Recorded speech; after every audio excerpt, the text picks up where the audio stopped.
మహారక్షకుడును మహోన్నతుడైన దేవాతి దేవునికి వందనాలు. ఈ అవకాశం ఎంతగానో నాకు ఇచ్చినందుకు నేను ఎంతగానో ఆయన్ని స్తుతిస్తున్నాను. ప్రభునందు ప్రేమల సహోదరులారా, మీ అందరికీ వందనాలు. ఈ సందేశానికి అలాగే ఈ వర్తమానానికి మీ అందరినీ ఆహ్వానిస్తున్నాను. అలాగే చెప్పబోతున్న ప్రతి వర్తమానం, ప్రతి మాట అనేకులకు ఉపయోగపడాలని నా ఆశ.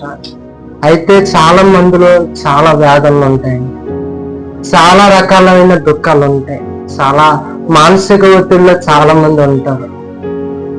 ఈ లోకమంతా కొంతమంది ఏమనుకుంటారంటే సుఖ దుఃఖాలకు అలవాటు పడిపోయిన వాళ్ళు ఉంటారు, లేదంటే సుఖానికే అలవాటు పడిపోయిన వారు ఉంటారు, లేదంటే ఈ లోకమంతా సుఖానికి అలవాటు పడిపోయారని మనం చూస్తా ఉన్నాం.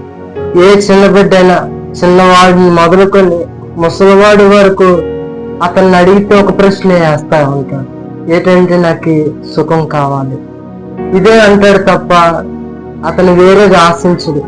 ఎందుకంటే ప్రతి ఒక్కరికి సుఖం అంటే, సంతోషం అంటే, సమాధానం అంటే ఎంతో ఇష్టం.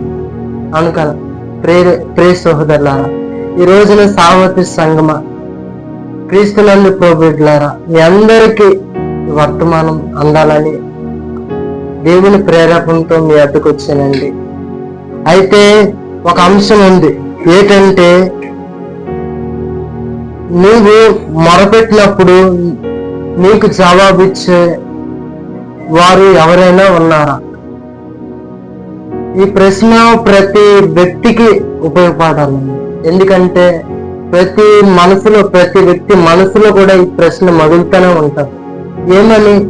నేను మొరపెట్టినప్పుడు ఎవరు వింటారు నా ప్రార్థన, లేదంటే నాకు జవాబు ఎవరు చెప్తారు అని ప్రతి వ్యక్తి కూడా ఆశతో ఎదురు చూస్తూనే ఉంటాడు ఈ లోకంలో.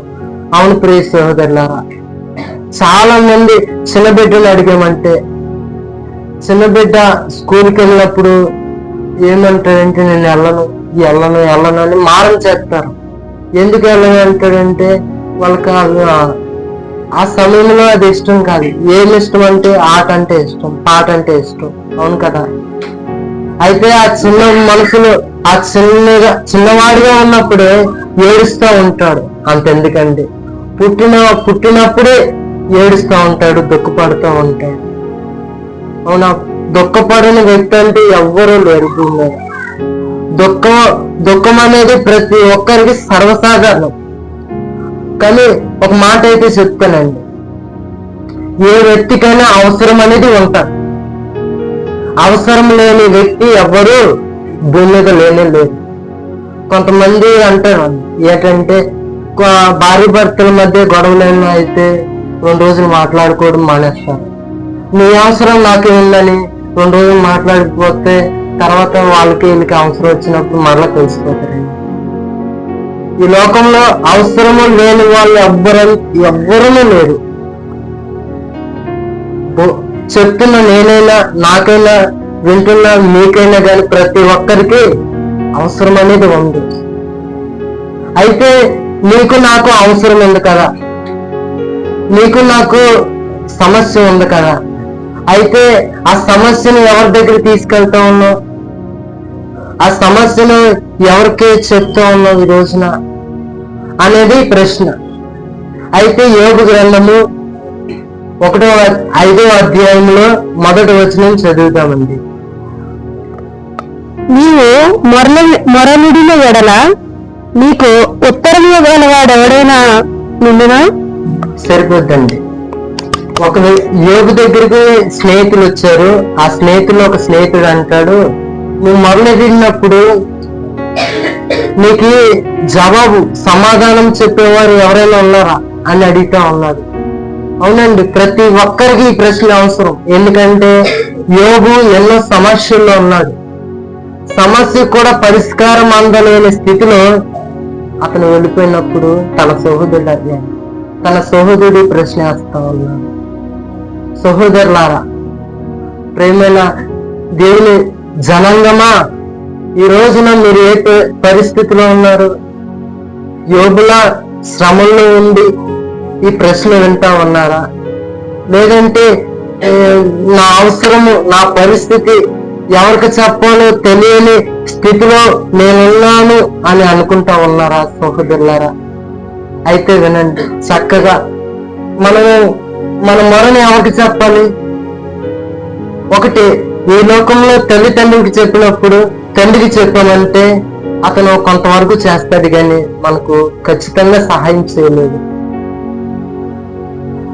ఈ లోకంలో ఎవరైనా సరే, సహోదరులుగా ఉన్నా, లేదంటే పాస్టర్లుగా ఉన్నా, లేదంటే ఎవరైనా సరే ఏం చేస్తారంటే కొంతవరకు సహాయం చేస్తారు, కొంతవరకు తోడుంటారు, కొంతవరకు మన అక్కలను తీరుస్తారు. కానీ నిజమైన సమాధానం, మనకు కావలసిన పరిపూర్ణమైన ఆ యొక్క అవసరం తీర్చడం కానీ ఎవరి వల్ల అవ్వదు. అయితే ఎవరి వద్దకు వెళ్ళాలి? ఆ సమస్యను ఎవరు పూర్తిగా సమస్యను పరిష్కారం చేయగలరు? ఈ సమస్య నాకు ఎంత కఠినంగా ఉంది, ఇలాంటి సమస్యను ఎవరైనా పరిష్కారం చేస్తారా బైబిల్లో అని చూసినట్లయితే మనకి కనిపిస్తూ ఉంది. మత్తయి సువార్త 6వ అధ్యాయం 6వ వచనం 7వ వచనం చూద్దామండి. నీవు ప్రార్థన చేయనప్పుడు నీ గదిలోనికి వెళ్లి తలుపు వేసి రహస్యమందున్న నీ తండ్రికి ప్రార్థన చేయము. అప్పుడు రహస్యమందు చూచి నీ తండ్రి నీకు ప్రతిఫలం ఇచ్చును. సరే అండి, వాక్యం చూస్తున్నాం కదా. ఏంటంటే నువ్వు ప్రార్థన చేయనప్పుడు నీ గదిలోనికి వెళ్ళి రహస్యమందు చూస్తున్న దేవునికి మనం ప్రార్థన చేయాలి. అసలు రహస్యమందు చూసిన దేవుడు ఎవరు? ఆయన ఎటువంటి లక్షణాలు కలిగిన వ్యక్తి అయినా మనం చూసినట్లయితే మనము ఈ లోకంలో కొంతవరకే చూస్తాము. ఎంతంటే పై రూపము కంటికి కనబడినంత ఎంతవరకు మనకు ప్రాంతాలు కానీ పరిస్థితులు కానీ ఎంతవరకు చూడగలమో అంతే చూస్తాం. కానీ హృదయాన్ని మాత్రం ఎవరు చూడలేరు, దేవుడు తప్ప. అవునా ప్రియ సహోదరులారా? అయితే మనం ఈ లోకంలో ప్రతి ఒక్కరూ చాలా మంది చేసేదంటే, నేను అందరి కోసం మాట్లాడట్లేదు సహోదరులారా, నేను కొంతమంది వరకే మాట్లాడుతూ ఉన్నాను.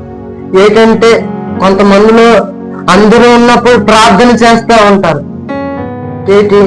ఏంటంటే వాళ్ళ మెప్పు పొరగాలని, అంటే వాళ్ళని మెచ్చుకోవాలని ప్రార్థన చేస్తూ ఉంటారు. అందులో ఇప్పుడు విశ్వాసులుగా సార్వత్రిక సంగమ ఈ అంత్య దినాల్లో ఇంకా ఎక్కువైపోయారు. ఎందుకు ఆ మాటలు అంటానంటే దేవుడు చెప్పాడు, ఎందుకంటే రహస్యం మందు చూసిన దేవుని దగ్గరికి వెళ్ళి మొరపెట్టాలంట. ఆ రోజుల్లో పరిసయ్యులు శాస్త్రులు ఏం చేసేవారంటే సమాజ మందిరంలోకి వెళ్ళి పొడగాటి అంగుల్ని ధరించుకొని నీట్గా శుభ్రంగా బాహ్యంగా శుభ్రంగా ఉన్న వాళ్ళు ఏం చేసేవారంటే వీధుల్లోని ఎక్కడన్నా పిలిచినప్పుడు అక్కడ బహిరంగంగా దగ్గరగా కేకలేస్తూ ప్రార్థన చేసేవారండి. అయితే దేవాతి దేవుడు ఏమంటా ఉన్నాడంటే రహస్యంగా ప్రార్థన చేయమంటా ఉన్నాడు. నీకు ఏ అక్కరుందో, నీకు ఏ కొరత ఉందో ఆయన చూస్తా ఉన్నాడు కదా. ఆయనకు మరుగైంది ఏముంది? గనుక నీ ప్రతి అవసరము వాళ్ళ దగ్గర వీళ్ళ దగ్గర నువ్వు సాగిన పడిపోవద్దు. ఎందుకంటే నీ సమస్యను పై రూపాలతో చూసిన ఏ సహోదరుడు, ఏ వ్యక్తి కూడా మనకు సమస్యను తీర్చలేడు, చూడలేడు కూడా. ఆ సమస్యను చూడగలిగే దేవుడు ఎవరు? నిన్ను నన్ను నిర్మించిన సృష్టికర్త అయిన దేవుడు మాత్రమే. అవును కదా సహోదరులారా? ఆయన రహస్యమందు చూస్తూ ఉన్నాడు కనుక, ఆయన రహస్యమందు చూస్తున్నాడు కనుక మనం ఏ విధంగా ప్రార్థన చేయాలంటే రహస్యంగా ప్రార్థన చేయాలి. నువ్వు రహస్యంగా దేవుని పాదాల దగ్గర పడి ఏడిసి అంగలార్చు అనుకుంటే గొప్ప ఫలితాన్ని చూస్తాం. ఈ రోజున యూట్యూబ్ వచ్చేసింది, ఇన్స్టాగ్రామ్ వచ్చేసింది, లేదంటే ఫేస్బుక్, ఇతర ప్లాట్ఫామ్లు వచ్చినప్పుడు బహిరంగంగా ప్రార్థన చేస్తూ ఉంటారు చాలా మంది. అంటే అందరి కోసం అనట్లేస్తున్నా, కొందరు. ఎందుకంటే అపవాది చేత నడిపించబడిన కొందరు ఉన్నారు, దేవుని చేత నడిపించబడిన వారు కొందరు ఉన్నారు. ఎందుకంటే ఉన్నారంటే చీకటి ఉంటుంది, వెలుగు ఉంటుంది కదా సహోదరులారా. అలాగే ఇప్పుడు ఈ కాలంలో చాలా విపరీతంగా పెరిగిపోతూ ఉన్నారు. మనము చరిత్రలోకి వెళ్ళి చూసినట్లయితే భక్త సింగ్ గారు రహస్యంగా ప్రార్థన చేసేవారు, మోకాళ్ళ మీద ప్రార్థన చేసేవారు, కన్నీళ్లు కాచేవారు. అతనికి ధైర్యం ఎక్కడి నుండి వచ్చింది? ఈ మాటలు పెట్టే కదా. రహస్యం అందు చూసిన ఆ దేవుని పెట్టే కదా అతనికి అంత ధైర్యం వచ్చింది. ఈ రోజున ఎవరు నా మొర వింటారు, ఎవరు ఆ మొరకు సమాధానం ఇస్తారు అని అంటే జీవం కలిగిన దేవాతి దేవుడు, రహస్యమందున్న సృష్టికర్త నీ ప్రార్థన చూస్తాడు గనుక వింటాడు. గనుక ఆయన వద్దకు రహస్యంగా రండి. ఏదో మొహమాటంగా ఏదో చేయాలి కదా, ఏదో నామకార్థంగా రావద్దు. ఆయన సన్నిధికి వచ్చినప్పుడు పూర్ణ భయముతో రావాలి. ఆయన ఎవరు? రాజులకు రాజు, ప్రభులకు ప్రభువు. మనం ఈ లోకంలో రాజు దగ్గరికి మనం చేయడానికి వెళ్ళినప్పుడు ఎంతో భయంతో ఉంటామే. లేదంటే ఒక అధికారి దగ్గరికి వెళ్ళి మాట్లాడాలని అంటే ఎంత భయంతో ఉంటాము. అలాంటిది ఈ రోజున ఎంతమంది దేవునికి భయపడుతూ ఉన్నారు అని ప్రశ్న వేస్తా ఉన్నాను. భయపడుతున్నావా? లేదంటే ఎవరో చూడట్లేదు కదని నిర్లక్ష్యం చేస్తున్నావా? యవనస్తుడా, ఈ మాటలు బహుశా నీకోసమేమో. ఎందుకంటే ఎంతకాలము నువ్వు అవివేకంగా జీవిస్తూ ఉంటావు, ఎంతకాలము దేవుని నిర్లక్ష్య పెడతావు. ఆయన నిర్లక్ష్య పెడితే ఎలాగ సహోదరుడా నీ ఆత్మీయ జీవితం ఏమవుతుంది? నువ్వు ఇంతవరకు ఆయనలో చేసిన భక్తి ఏమవుతుంది? ఎందుకు లోకానుసారంగా జీవించాలని కోరుకుంటా ఉన్నది? ఒక్కసారైనా ఆలోచించావా? కనుక ఈ క్షణంలో పరీక్షించుకో. రహస్యమందున చూస్తున్న దేవుని దగ్గరికి ఒకసారి వస్తే జవాబు ఖచ్చితంగా చూస్తాం. అయితే మనం ఆ విధంగా చూసినట్లయితే హెబ్రీయులకు రాసిన పత్రిక 5వ అధ్యాయం 7వ వచనం చూస్తాం. శరీరధారి అయిన దినములలో మహారోదనముతోను కన్నీళ్లతోను తమ మరణం నుండి రక్షింపగల వారికి ప్రార్థనలను యాచనలు సమర్పించి భయభక్తులు కలిగి ఉన్నందున ఆయన అంగీకరింపబడును. చూశారు కదండి, ఈ వాక్య భాగం ఏంటంటే మనము ఎవరినో మాదిరి చూస్తూ ఉంటాం. యేసు క్రీస్తే ఈ లోకంలో ప్రార్థన చేసినట్లు కనబడుతుంది. ఎవరికి? తండ్రి అయిన దేవునికి. ఏ విధంగా రక్షింపగలిగి అంటే ప్రతి సమస్య నుండి రక్షింపగలిగిన దేవుని, లేదంటే మరణంలో నుండి రక్షింపగలిగిన దేవునికి ఎవరు మొరపెడతా ఉన్నారు? యేసు ప్రభు వారే కదా. ఆయన ఎలాంటి వారు? నీ ప్రార్థన నా ప్రార్థన విన్న వ్యక్తి ఎలాంటి వారు అని అంటే గమనించుకొని సహోదరులారా, మరణంలో నుండి కూడా మనల్ని కాపాడగలిగి రక్షించగలిగే దేవుని దగ్గరికి వచ్చాం మనం. నువ్వు నరమాతృల దగ్గరికి రాలేదు అని గుర్తుపెట్టుకో. ఎవరి దగ్గరికి వచ్చావు? సహోదరుడా, సహోదరి, నీ ప్రాణమును రక్షింపగలిగిన దేవుని దగ్గరికి వచ్చావు గనుక చింతపడకు, ప్రార్థన చేయి. ప్రార్థన చేస్తే పొందుకోలేని సమాధానం అంటే ఏది లేదు. కానీ పొందుకోవాలంటే కొన్ని గుణాలు కలిగి ప్రార్థన చేయాలి. ఆ జవాబును పొందుకోవాలంటే, ఆ ప్రార్థన సమాధానం పొందుకోవాలంటే మనం కొన్ని పాటించాలి. ఆ పాటించవలసిన వాటిలో 3 విషయాలు మనం ఈ రోజు నేర్చుకుందామండి. ఆ 3 విషయాలు ఏంటంటే, మొదటగా యాకోబు రాసిన పత్రిక 5వ అధ్యాయము 17వ వచనం చూద్దామండి. ఏలియా మన వంటి స్వభావం గల మనుష్యుడే. వర్షింపకుండాట్లు ఆయన ఆసక్తితో ప్రార్థన చేయగా 3.5 సంవత్సరముల వరకు భూమి మీద వర్షింపలేదు. హల్లెలూయా. ఈ వాక్య భాగం చూసినట్లయితే ఏలియా గారిని జ్ఞాపకం చేసుకుందాం. పాత నిబంధన గ్రంథంలో మనం చూసినట్లయితే ఇశ్రాయేలు జీవితంలో ఒక గొప్ప ప్రవక్తను మనం చూసినట్లయితే ఇతను బయలు దేవతకు అంటే విగ్రహారాధనకు వ్యతిరేకంగా పోరాడి దేవుని కోసం సత్యాన్ని ఉన్నది ఉన్నట్టుగా నిక్కోత్సతంగా ప్రకటించాడండి. అలాంటి వ్యక్తి ఒక రోజున ప్రార్థన చేయడం మొదలుపెట్టాడు. ఏమని? వర్షము కురవకుండా ప్రార్థన చేయి అని దేవుడు ప్రేరేపించినప్పుడు ఏలియా ప్రార్థన చేయడం మొదలుపెట్టాడు.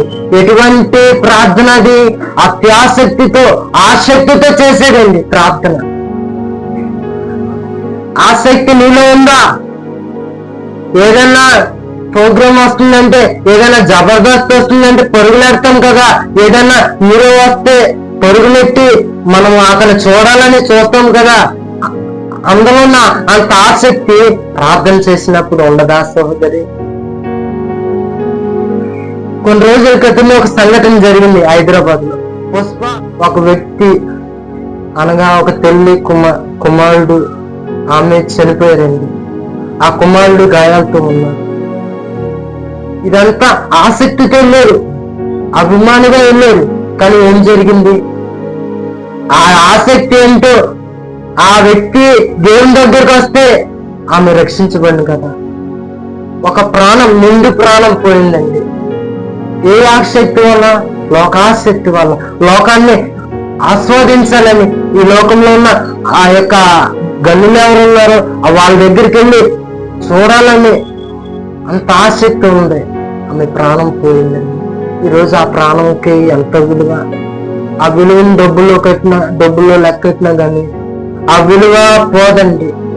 అంత విలువైన ప్రాణం పోయింది. దేని మీద ఆసక్తి ఉంది? ఒక లోకాని మీద, లోక ఆశల మీద ఆసక్తి కలిగింది. సహోదరులారా, అవును, ఏదో మన వంటి స్వభావం కలిగిన వ్యక్తే, మనలాగా రక్తమాంసం కలిగిన వ్యక్తే. మానవుడికి అతిథి కాదు, ఒక గొప్ప శక్తి కాదు. అతను ఏదో పైనుండి ఊడిపోయిన వ్యక్తి కాదు. ఆ ప్రవక్త ఎవరు? మనలాగా. అలాంటి మనిషి కూడా, అలాంటి వ్యక్తి కూడా అత్యాసక్తితో ఆసక్తితో ప్రార్థన చేసినప్పుడు దేవుడు వర్షాన్ని ఆఫ్ చేసేదండి. ఎన్ని రోజులు? 3.5 సంవత్సరాలు. అవును కదా సహోదరులారా? నువ్వు నేను కూడా అంతే ఆసక్తితో ప్రార్థన చేసినప్పుడు గొప్ప విజయాలు చూస్తాం, గొప్ప కార్యాలు చూస్తాం. ఎందుకంటా ఉన్నానంటే, ఏదైనా దేవుడి మాట వాక్యంలో రాయబడి ఉంటే అది వాస్తవం. అయితే ఫెనికియా అనే వంశంలో నుండి దేశస్థురాలు ఆ ప్రాంతంలో నివసించిందండి. ఆ యొక్క దినాల్లో ఏం జరిగిందంటే, తన కుమార్తెకు అపవిత్ర ఆత్మ పెట్టి ఎంతగానో బాధపడుతూ ఉండాలి, ఎంతగానో దుఃఖపడుతుంది. రోజు ప్రమాదకరమైన వాతావరణం ఆ ఇంట్లో ఉంది. ఎవరు ఆ ప్రమాదకరమైన వాతావరణాన్ని సాల్వ్ చేయలేకపోతా ఉన్నారు, శాంతిని ఇవ్వలేకపోతా ఉన్నారు. ఒక రోజున యేసు ప్రభు వారు తూరు సీదోను పట్టణం దగ్గరికి వచ్చినప్పుడు ఆమె ఎలా ఉన్నదో ఆ తల్లి దేవుని కోసం ఉన్నదండి. వినిన వెంటనే ఆమె ఏదో నిర్లక్ష్య పెట్టలేదు, ఆయన కార్యాలు గ్రహించింది.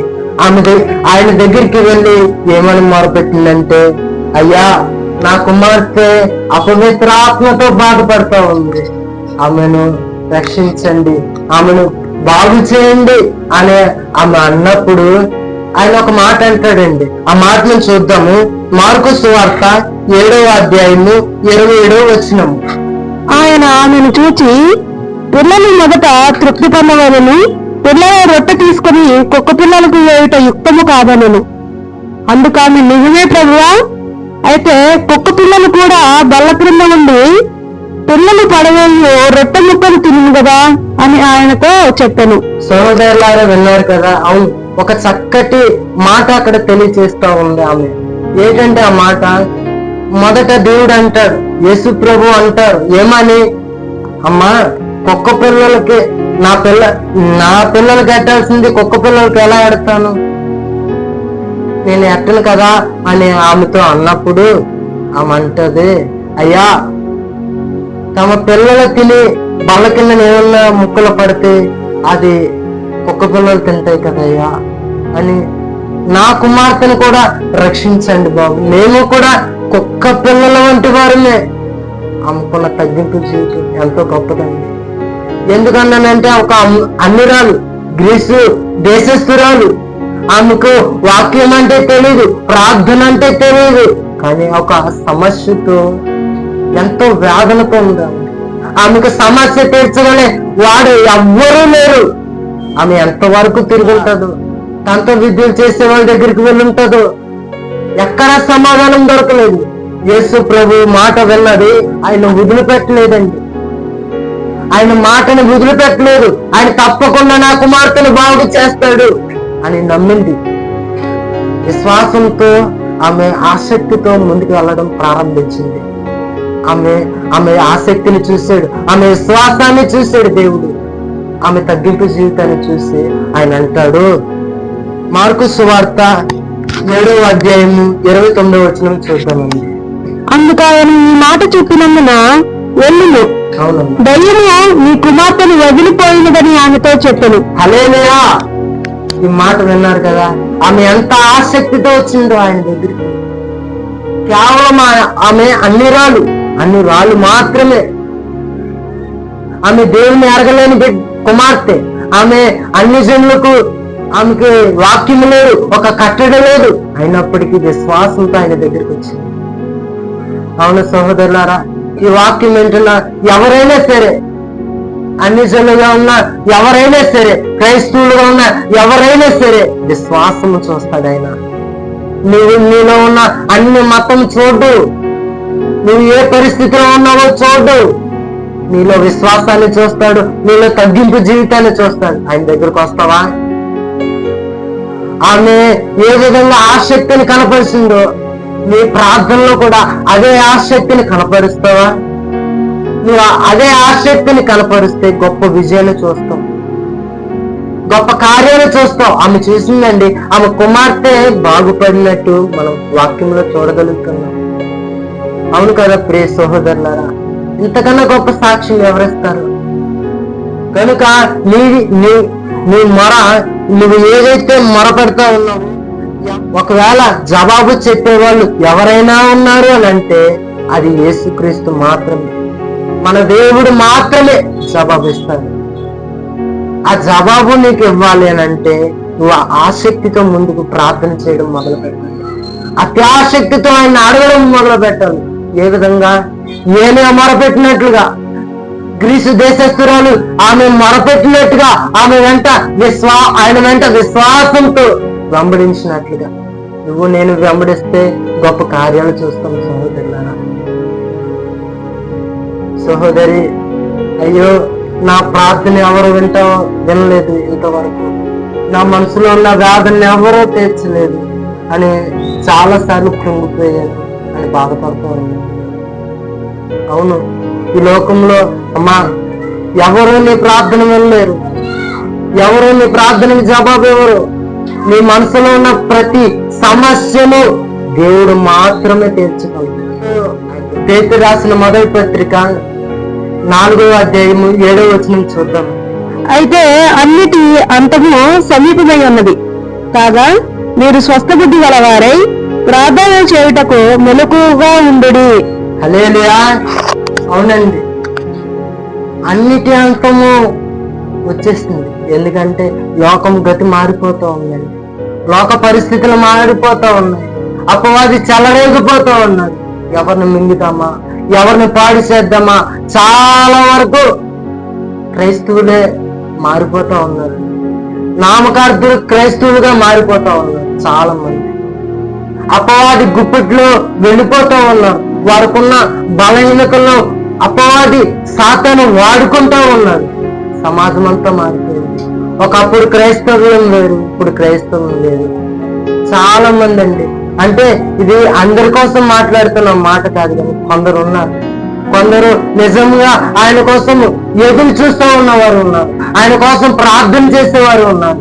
అయితే అన్నిటి అంతము సమీపించింది కదా, మనం ఏం చేయాలంటే స్వస్థ బుద్ధి గల వారమే ఏం చేయాలి? మెలకుగా ఉండి ప్రార్థన చేయాలి. ఎందుకంటే ఎప్పుడు ఏ సమస్య వస్తుందో, ఎప్పుడు దేవుడు లోకానికి వస్తాడు మనకు తెలియదు. ఆయన ఎప్పుడు వస్తారో మనకు తెలియదు కదా. మనం అన్నిటికీ సిద్ధపడి ఉండాలి అని అంటే, వధువు సంఘంగా ఆయన కోసం రోషం కలిగి ఉండాలంటే, నిష్కలంకమైన సంఘంగా ఉండాలి అని అంటే మనము ప్రార్థన చేయాలి. ఏ విధంగా? స్వస్థ బుద్ధి గల వారంగా ప్రార్థన చేయాలి. మెలకుగా ఉండాలి సోదరులారా. మెలకువ అంటే ఉదయం నుండి రాత్రి వరకు కాదు, ఆ మెలకు కోసం కాదు మాట్లాడుతూ.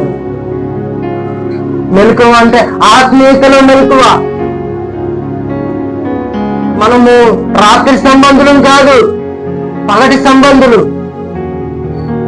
ఎందుకంటే రాత్రి ఏమొస్తుందో ఏమి రాదో మనకు తెలియదు, నిద్రపోతా ఉంది. కానీ ఎప్పుడు మనం పగటి సంబంధులు ఎలా ఉండాలి, మెలకుగా ఉండాలి, ప్రార్థన చేయాలి. అపవాది చెలరేగిపోతున్న కాలం అండి. అపవాది విచ్చలవిడిగా ఆ సింహపు నోటి నుండి ఏ విధంగా ఒక వ్యక్తిని చీల్చుకుంటూ వెళ్ళిపోతుందో, అలాగా అపవాది ప్రతి ఒక్కరిని చీల్చుకుంటూ వెళ్ళిపోతా ఉంది. ఒక్కసారి గమనించావా? ఒక్కసారి నీ తల్లిదండ్రుల కోసం ప్రార్థన చేస్తా ఉన్నావా?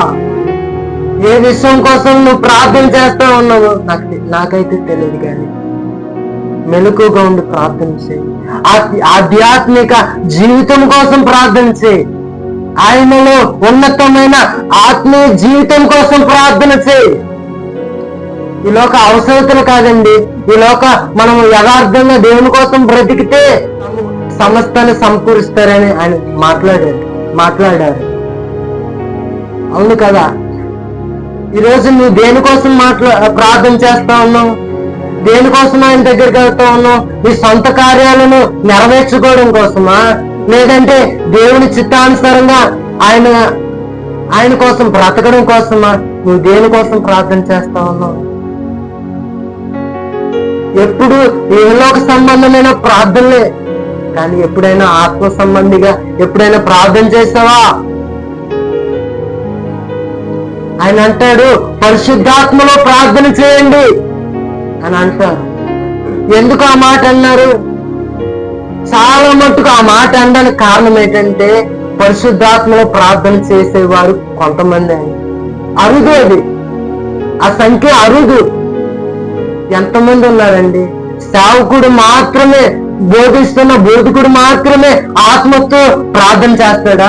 మిగతా విశ్వాసులు ప్రార్థన చేయలేరా? మనసు ఎల్లప్పుడూ మనసుతోనే ప్రార్థన చేస్తారు. వాక్యం ఏం చెప్తుందంటే, మనసుతో ప్రార్థన చేయడం చాలా మంది చేస్తా ఉన్నారు, కానీ పరిశుద్ధాత్మలో ప్రార్థన చేయడం కొంతమంది అండి. ఈ రోజులో ఆ కొంతమందిగా నీవు ఉంటావా? ఆ కొంతమందిలో నేను ఉండాలనే ఆశతో ఉన్నాను. నువ్వు ఉంటావా సహోదరి? నువ్వు ఉంటావా సహోదరుడా? ఆత్మలో ప్రార్థన చేయడం ఏంటంటే, ఆయనకి దేవుని సంకల్పానికి అనుగుణంగా ప్రార్థన చేయడం, ప్రతి క్షణము పరిశుద్ధుల కొరకు విజ్ఞాపన చేయడం, నీ ఆత్మ కోసం ప్రార్థన చేయడం, ఎక్కడా తొట్టెళ్ళిపోకుండా ఆయన కోసం మొరపెట్టడం, ఆత్మలో ప్రార్థన చేయడం. ఆత్మలో ప్రార్థన చేసేవారు నాకు ఇది కావాలి, నాకు అది కావాలి, ఈ రోజు ఇది కావాలి అని మొరపెట్టడు. నువ్వు నేను అలా మొరపెడతా ఉన్నామంటే మనం ఆత్మలో ప్రార్థన చేయట్లేదండి. బహుశా ఎక్కడో నువ్వు ట్రాక్ తప్పవేమో. శారీరకంగా ఎన్ని మాటలు అన్ని జనులు కూడా ఏదో విస్తారంగా మాట్లాడేస్తే దేవుడు వింటాడు కదా అని అనుకుంటాను. విస్తారమైన మాటలు అంటే ఎక్కువ మాట్లాడేస్తే దేవుడు వింటాడా? ఆయనకి అంత జ్ఞానం లేదా? ఆయనకి అన్ని జనులుగా ఎప్పుడు చేసిన ప్రార్థనే నువ్వు చేస్తా ఉంటావు. ఎంతకాలం ఆ ప్రార్థన? ఆత్మలో ఎప్పుడు నేర్చుకుంటావు? ఎప్పుడు చిన్నపిల్ల మనస్తత్వం కలిగి ఉంటావా? ఎప్పుడు పాలు తాగేవాడిగా ఉంటావా? ఎప్పుడు ఇదే స్థితిలో ఉంటావా సహోదరి, సహోదరుడా? మాంసం ఎప్పుడు తింటావు? ఆహారం ఎప్పుడు తీసుకుంటావు? పరిశుద్ధాత్మలో ఎప్పుడు మండుతావు? ఇదే అంతానికి సూచనలు ఎన్నో జరుగుతూ ఉన్నాయి. దేవుడు రాకడికి ఎన్నో సూచనలు మనకు కనబడతా ఉన్నాయి కదా. నీకు భయం లేదా? నామకార్థంగా ఎప్పుడు ఎల్లప్పుడూ జీవిస్తూనే ఉంటావా ఈ లోకంలో? లేదంటే నాకు ఒక దేవుడు ఉన్నాడు, ఆయన కోసం పరిశుద్ధంగా జీవిస్తాను, ఆయన కోసం మండాలని ఆశపడుతున్నాను అని ఎప్పుడు తపన లేదా నీకే? ఎప్పుడు కలుగుతుంది ఆ తపన? ఎప్పుడు చల్లారిపోయిన స్థితిలోనే ఉంటావు నువ్వు? ఎప్పుడు నిర్లక్ష్యమైన జీవితం కలిగి ఉంటావు? ఇంకెప్పుడు ఆయన మండుతావు? మండాలని ఆశ లేదా నీకు? మండాలి అనే ఆశ ఉంటే పౌలులా జీవిస్తావు నువ్వు. ఒకప్పుడు పౌలు విపరీతంగా జీవించాడు. ఒక ధర్మశాస్త్రాన్ని నేర్చిన వాడే, ధర్మశాస్త్ర పండితుడే. అయినప్పటికీ క్రైస్తవులు హింసించాడండి. క్రైస్తవుల్ని అనేకులను మరణించేలా అతను కారణమయ్యాడండి. అలాంటి వ్యక్తి ఒక రోజున ప్రార్థన చేయడం మొదలు పెడతా ఉన్నాడు. ఒక రోజున తన జీవితం ఎప్పుడైతే మారిందో ఆయన కోసం మండడం మొదలు పెట్టాడు. నువ్వెప్పుడు మండుతావు? ఈ ప్రశ్న నీకే వేస్తా ఉన్నా. ఎప్పుడు మంట? ఎప్పుడు చల్లారిపోయిన స్థితేనా? వెచ్చగానైనా ఉండు, చల్లగానైనా ఉండు, కానీ నిలువెచ్చని జీవితం ఎప్పుడు ఉండకు. ఎందుకంటే ఆయన అన్నాడు, ఆ మాట తీసుకోలేని మాట, అది భయంకరమైన మాట, ఉమ్మి వేస్తానన్నాడు. ఎవరు? సృష్టికర్తమైన దేవుడు ఉమ్మేస్తానన్నాడు. ఎంతకాలం అండి సహోదరులారా ఉమ్మేయించుకునే పరిస్థితులు ఎంతకాలం ఉంటావు? ఒకప్పుడు నేను ఉన్నాను. నా దేవుడు ఏ విధంగా దర్శించాడంటే నన్ను ఒక కుక్క ద్వారా దర్శించాడు. నేను మందిరంలో పడుకొని ప్రార్థన లేనప్పుడు కుక్క వచ్చి నన్ను లేపిందండి. అంత దుర్బలమైన స్థితిలోకి వెళ్ళిపోయింది. అలాంటిది దేవుడు ఈ రోజున నా బ్రతుకుని మార్చింది, నన్ను వెలిగించాడండి. అలా నిన్ను కూడా వెలిగించాలి అని అనుకుంటే ప్రార్థన చేయు, ఆయన వైపు చూడు. సృష్టికర్త నిన్ను బాగు చేయడానికి చూస్తా ఉన్నాడు. సృష్టికర్త నిన్ను మండించడానికి చూస్తా ఉన్నాడు. ఎప్పుడు వస్తావు?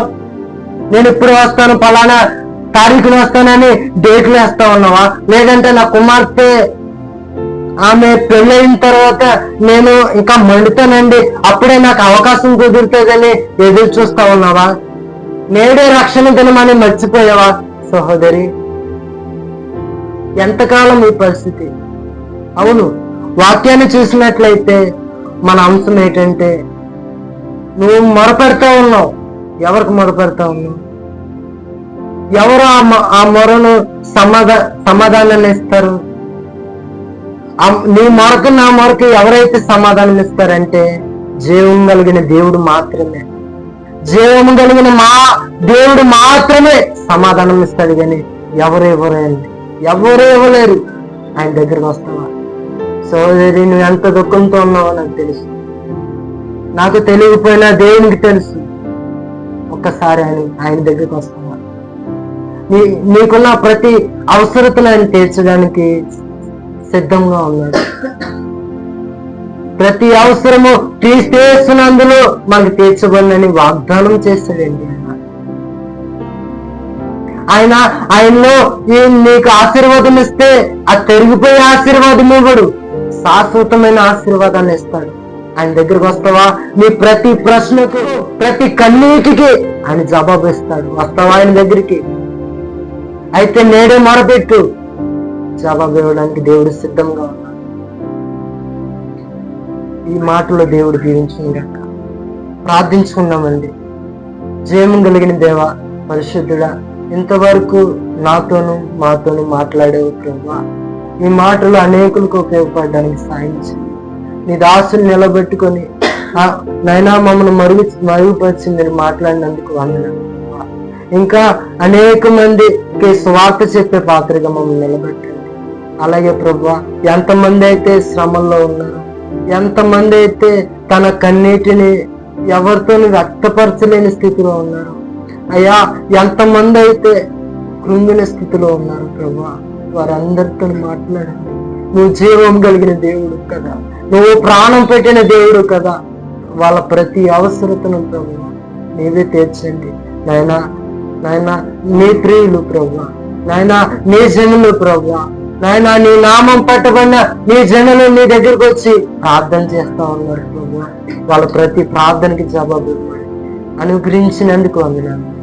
మీరు మాత్రమే మహిమ పొందమని యేసు క్రీస్తు నామములో అడుగుచున్నాం తండ్రి. ఆమేన్.